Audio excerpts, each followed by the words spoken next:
him ever since. On September the 20th, Brian's family home was searched. Police and FBI agents arrived with a search warrant at Brian's house and swarmed the Florida home Brian shared with his parents. A 911 call from a witness who claimed he saw Brian slapping Gabby and chasing her up and down a sidewalk was also released. The call prompted police to pull the couple over on August the 12th, where the infamous police body camera footage of Petito came from. On September the 21st, autopsy confirms the body found is indeed that of Gabby.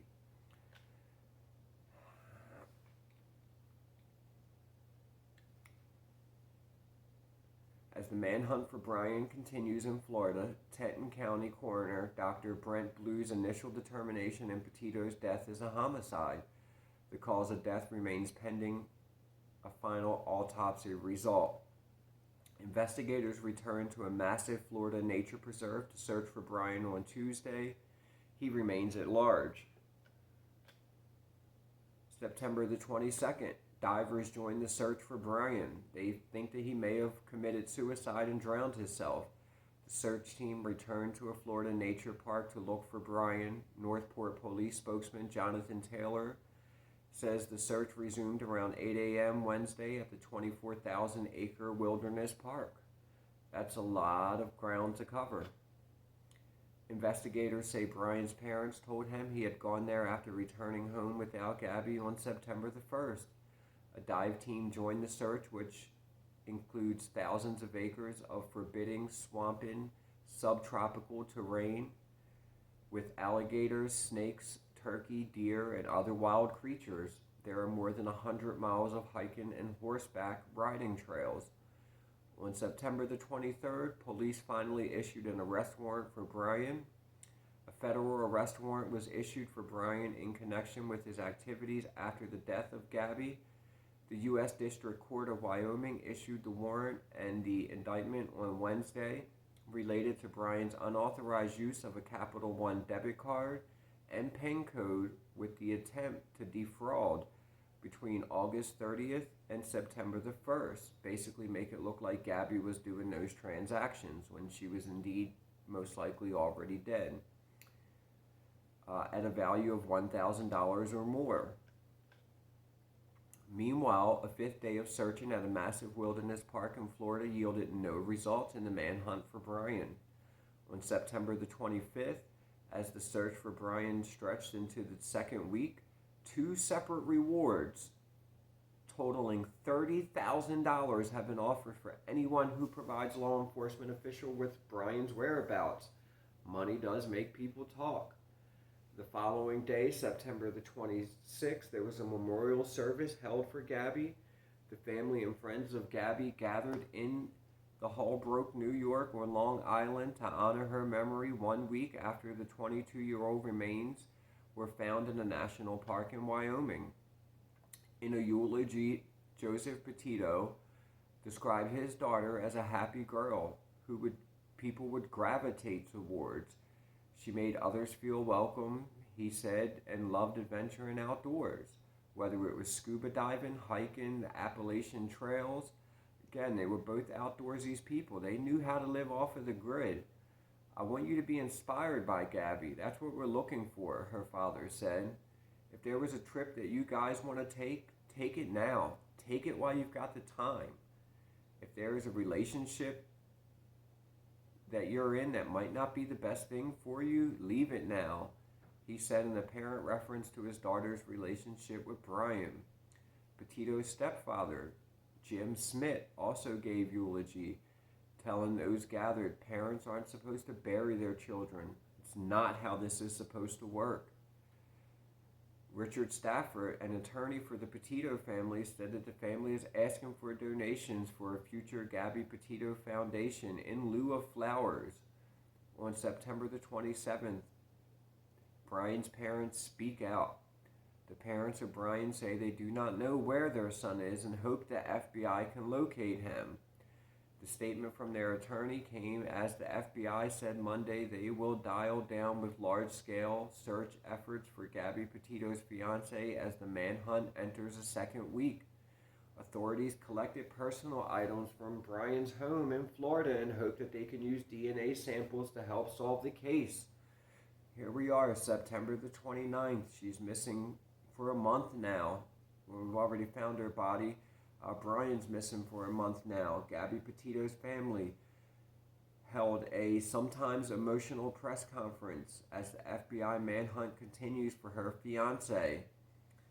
Her parents and step-parents showed tattoos designed by Gabby with sayings like, "Let it be," and believed that they had done in her memory.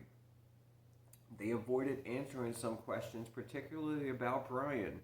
Their lawyer was adamant that Brian's parents provided no help finding Gabby, so they were not expecting any help from them to help finding Brian, which all in all is reasonable. Again, they believe that they helped him escape. On September the 30th, the FBI returns to Brian's home in Florida. The FBI agents returned to Brian's family house on Thursday, September 30th. They were seen looking at the camper and going into the home, according to reporters at the scene.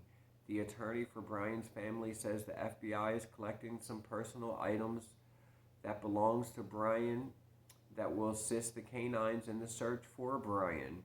According to the attorneys at this time, there is nothing more to this. Also on the 30th, ABC News obtains phone call records. ABC News obtained 46 pages of record from Northport Police for calls of service at the Laundrie home for September the 10th through the 27th, because bystanders were outside and they were causing commotion and ruckus at the family home. Police say that there were not 911 calls and that they were initiated by police officers. 2 calls were made on September the 10th and the day before Gabby Petito's parents reported her family missing. And 3 calls were made on September the 11th, the day she was reported missing. There is no information on what those calls may have been in regards to. At this point, kind of unrelated, kind of not, but even Dog the Bounty Hunter was getting in on the search. He actually said that he felt as if he was getting close to finding Brian. At one point in time, he said that he would probably have him apprehended within a few hours, but that never happened. On October the 1st, new body cam video of Gabby Petito was released from a second officer responding to the 911 call of a domestic dispute between Gabby and Brian while they were on the road back in August. Petito looked at visible bruises on her body as the officer questioned her while she was sat in the vehicle. Again, back to what I said earlier, when there's obvious signs of domestic violence, one of those people should have been taken to jail. But unfortunately, they were not. It could have probably saved this girl's life. On October the 5th, Gabby's family speaks out on social media. They joined Twitter on Saturday to post emotional messages and tributes to the 22-year-old, including calls for her fiancé Brian to surrender to the police.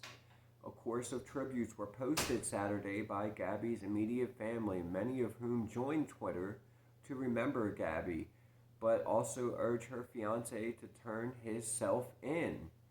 Petito's mother, Nicole, wrote on Twitter, "Mama's bear is getting angry. Turn yourself in." People wanted Brian. They wanted him to answer for what they believed he had done, at least answer some questions. October the 5th, Cassie Laundrie pleads for brother to return home. The one who spoke with Good Morning America. Cassie spoke out exclusively to ABC News in the wake of her brother's disappearance following the death of his fiancée Gabby Petito. Cassie Laundrie says that she last saw her brother at a Florida campsite with her family days before he was reported missing. She said she had no idea anything was amiss and didn't realize at that time he had returned home from a road trip without Gabby. I mean, she thought Gabby was there, I guess, even though she never saw Gabby. "I really wish he had come to me first that day with the van because I don't think we'd be here," she said. "I worry about him. I hope he's okay, and then I'm angry and I don't know what to think." She pleaded with him to come forward, just answer some questions. I would tell my brother to just come forward and get us out of this horrible mess, she said. Brian's dad joins the search. October 7th, a month and a week later. A little bit late now, but whatever. Brian's dad is now joining the search for his son in connection with the Gabby Petito case. Law enforcement wants Chris Laundrie to direct them within the Carrollton Reserve to a spot where he claims Brian might be hiding. The family attorney released a statement. Chris Laundrie is assisting law enforcement today in the search for Brian. Chris was asked to point out any favorite trails or spots Brian may have used in the preserve. Although Chris and Roberta Laundrie provided this information verbally 3 weeks ago, it is now thought that on-site assistance may be better. The preserve has been closed to the public, and the Laundries will as well, but the parents have been cooperating since the search began. On October the 12th, Gabby Petito's autopsy shows that she died from strangulation. The autopsy results of Gabby Petito was released at a press conference nearly 1 month after her body was found. Kenton County Coroner Dr. Brent Blue announced that Petito's cause of death was ruled a strangulation. We hereby find the cause of manner of death to be cause of death by strangulation, a homicide. It is estimated that she died about 3 to 4 weeks prior to her body being found. So there's no way she could have made that call or text message on August the 30th. October the 20th, the medical examiners called to the park. The medical examiner's office in Sarasota has been called to the preserve where the search for Brian is underway. A spokesperson for the office told ABC News. Brian's parents, along with the FBI and local authorities, found some items belonging to Brian off the trail that he frequented. Also, on October the 20th, possible human remains were found. Investigators have recovered what appears to be a human remains at a Florida preserve near a backpack and a notebook belonging to Brian. The FBI confirmed the new details at a briefing in Florida on Wednesday. Earlier today, investigators found what appeared to be human remains as well as personal items such as a backpack and a notepad belonging to Brian. These were found in an area that up until recently had been underwater. FBI Special Agent in charge Michael McPherson said. October 21st, the next day, dental records proved that the remains found in Florida Park are those of Gabby Petito's fiance, Brian Laundrie, according to the FBI. I really wish they would stop referring to this guy as her fiance. That was not a vow for marriage. He was sinister. Brian's family attorney, Stephen, released the following statement.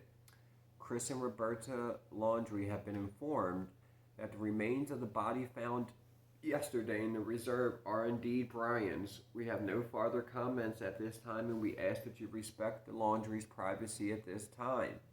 Nobody respected Gabby's privacy. The development brings to a close, massive 5-week search for the man sought to be a person of interest in Petito's murder. Now, at this point in time, they have not concluded that he is the one who murdered her, but I think that we all already know, based upon this story, what happened. Leave in the comments what you guys think. Remember, like, comments, share. There are going to be more videos like this coming in the future. If there are any updates on the story, best believe that we are going to go ahead and have those updates for you as they come. As always, we thank you for watching, and it's such a tragic story, but I thank you for taking the time out to listen. I know it was quite a long one, but, you know, somebody has to share the story. Thank you, guys.